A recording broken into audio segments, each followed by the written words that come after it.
Lockdown से पहले गीता के घर का नजारा कुछ ऐसा था कि रोहन ऑफिस जाता था और शिविन स्कूल।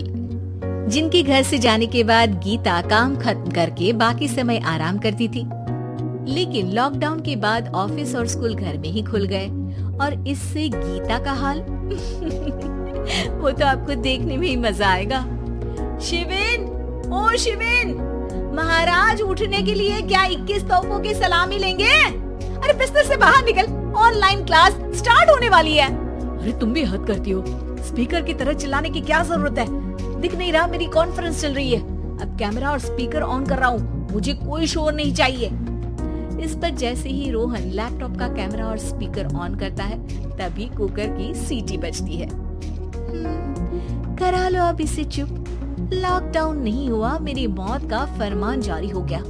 दोनों बाप बेटे ने नाक में दम किया हुआ है। ऐसा बोलकर गीता वहाँ से शिविन के कमरे में पहुँच जाती है, जहाँ शिविन अभी भी सो रहा होता है। ओ आलसी, अब अगर 5 मिनट में नहीं उठाना तो आज तेरा गेम और यूट्यूब कैंसिल। माँ की बात सुनकर शिविन बिना 1 मिनट गवाए उठ खड़ा होता है। उठ गया, अभी नागर भी आता हूँ। ये नाटक कहीं और, मुंह पर गीला कपड़ा मार और पढ़ने बैठ। शिविन की ऑनलाइन क्लास स्टार्ट हो जाती है, जिस पर गीता उसे वहाँ बिठाकर रसोई में चली जाती है। थोड़ी देर में उसे कमरे से कुछ आवाज सुनाई देती है, जिसे सुनकर वो कमरे में वापस आती है।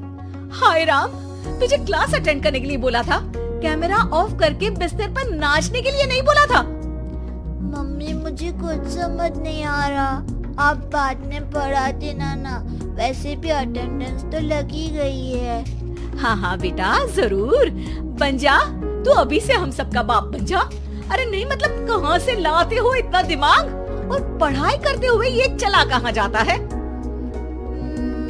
नाइस क्वेश्चन, दिमाग से पूछकर बता दूंगा। शिविन की बातों से परेशान होकर गीता उसे मारने के लिए जैसे ही आगे बढ़ती है तभी वो कमरे से बाहर भाग जाता है। अब शिविन आगे और गीता हाथ में चप्पल पकड़े उसके पीछे पीछे पूरे घर में दोनों घूम रहे होते हैं। इसी बीच वो रोहन के पास पहुंच जाता है और शिविन को मारने वाली चप्पल रोहन के लैपटॉप पर जाकर गिरती है। ओए माँ! मम्मी, अब पापा को चप्पल मार रही हो? वो आज तक के रिपोर्टर, चुपचाप जाकर क्लास अटेंड कर ले, नहीं तो अगली तेरे पीछे लगेगी। इस पर शिविन वहाँ से चला जाता है, जिसके बाद रोहन गीता से कहता है, इस सर्कस के लिए कुछ बोलना चाहोगी? अरे क्या करूं, जब से तुम दोनों घर में रहने लगे हो, घर अपने आप ही सर्कस बन गया है और मैं तुम्हारी नौकर। कभी बेटी को संभालो तो कभी बाप के नखरे उठाओ। इन्हीं सब उथल पुथल में दिन बीतते रहते हैं, जिसमें हर रोज घर के अंदर कुछ नया सियप्पा खड़ा मिलता है, जो ज्यादातर शिविन और रोहन के ऑनलाइन स्कूल और ऑफिस से रिलेटेड ही होता है। एक सुबह, शिविन चलो उठ, आज की क्लास जल्दी है। कैमरा ऑफ करके आप अटेंड कर लो। अरे ऐसे छितर पड़ेंगे, दादी नानी सब एक साथ याद आ जाएंगी। गीता के लाख मशक्कतों के बाद क्लास तो खत्म हो जाती है, लेकिन उसके बाद शिविन फोन इस्तेमाल करते हुए इंस्टाग्राम रील बनाने लगता है। रसोड़े में कौन था? तुम थी, मैं थी, कौन था? हाँ, मैं गरीब हूँ। अरे ओ गरीब के बेटे, आजा, मैं बनाती हूँ तुझे गरीब। मैं बताती हूँ रसोड़े में कौन था। पढ़ाई करने बोलो तो इनकी माँ मर जाती है और ये पागलपंतियाँ जितनी मर्जी करा लो। गीता शिविन को डांट रही होती है, तभी रोहन बीच में बोल पड़ता है। अरे बच्चा ही तो है, इतना गुस्सा क्यों कर रही हो? बेटे का साथ देने की इसी एक कोशिश में अब शिविन के साथ साथ रोहन भी गीता के गुस्से की सूली पर चढ़ जाता है। अगर बेटे पर इतना ही प्यार आ रहा है तो इसे क्लास अटेंड क्यों नहीं कराते, इसका होमवर्क क्यों नहीं कराते?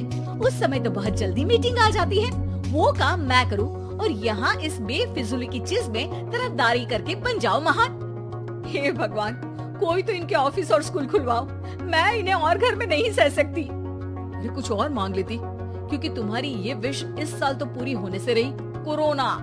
हाय नास पिटे ने जिंदगी ही बर्बाद कर दी। खाए कोई पचाए कोई, कल मुझे चुन चुन कर सबको मेरी बद्दुआ लगेगी। उन्होंने दुनिया का और इन बाप बेटे दोनों ने मेरा जीना मुश्किल कर दिया। गीता वहाँ से चली जाती है, जिसके बाद रोहन शिविन से कहता है, अरे तुम्हारी मम्मी इतनी भड़की हुई क्यों है? आपकी वजह से पूरा समय घर में रहते हो और उस पर कोई काम कराने की जगह बस ऑर्डर देते रहते हो।